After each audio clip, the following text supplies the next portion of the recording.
Hi again, YouTube. It's that one guy in lit class.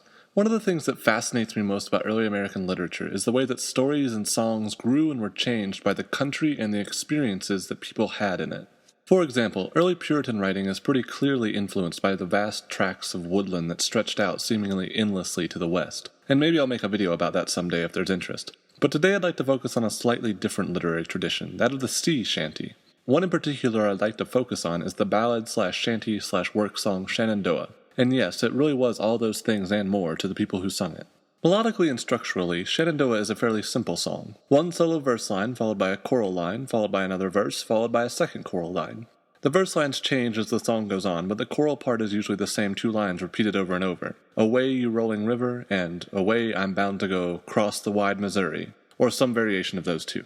But where the structure is easy to understand, the story behind the lyrics is much more complicated. The song's origin is somewhat mysterious. Some sources hold that it came out of the tradition of African American spirituals. And this is the opinion of William Alden, who, writing in Harper's Magazine in 1882, claims that the song is, quote, "clearly of Negro origin, for the Shenandoah is evidently the river Shenandoah." The Shenandoah River flows through the northern tip of Virginia and into part of West Virginia. One common story holds that the Shenandoah River Valley was a kind of last stop for escaping slaves before they crossed the narrow stretch of West Virginia and Maryland into the free state of Pennsylvania. From the head of the river valley, one would need to walk about 30 miles to freedom. Another common story tells of boat workers, both black and white, who sing the song as a lament for being absent from home. In both cases, common verses are things like, "I long to see you, I long to hear you, been 7 long years since last I seen thee," and so on. And this is interesting, considering that most of the singers of the song would never have seen the Shenandoah River, yet the song becomes kind of a stand-in for whatever home they are hoping to either get to or return to.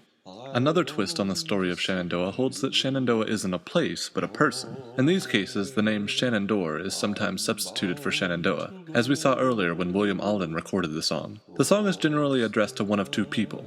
In one tradition, the person is a lover, who the crew member has left to go on his current voyage. This leads to lines like, "Farewell, my dearest, I'm bound to leave you," and "Oh Shenandoah, I'll not deceive you." In another tradition, the person is the father of a young lady being wooed, oftentimes a Native American father. This leads to lines like, "Oh Shenandoah, I love your daughter, for her I'd cross the shining water," and "The chief disdained the trader's dollars, my daughter never you shall follow," and "Then there came a Yankee skipper, he tipped his cap and dipped his flipper," and so on. Notice that in this tradition, verses are often paired, unlike in other versions of the song where one verse is usually sung 2 times.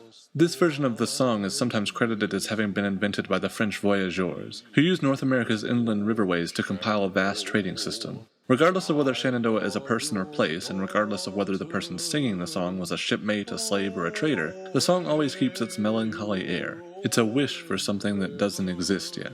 While I do find the song interesting because it allows us to get a glimpse of how different types of singers added to the song to reflect on what was going on in their own lives, another really interesting aspect of it is that it's had legs, metaphorically speaking. First written down in America in either 1879 or 1882, depending on your source, by 1906 it had made its way to London, England, and by 1924 all the way to Kangaroo Island, Australia. The song continued to spread around the globe, and nowadays it is known in many different countries as an example of a classic folk song.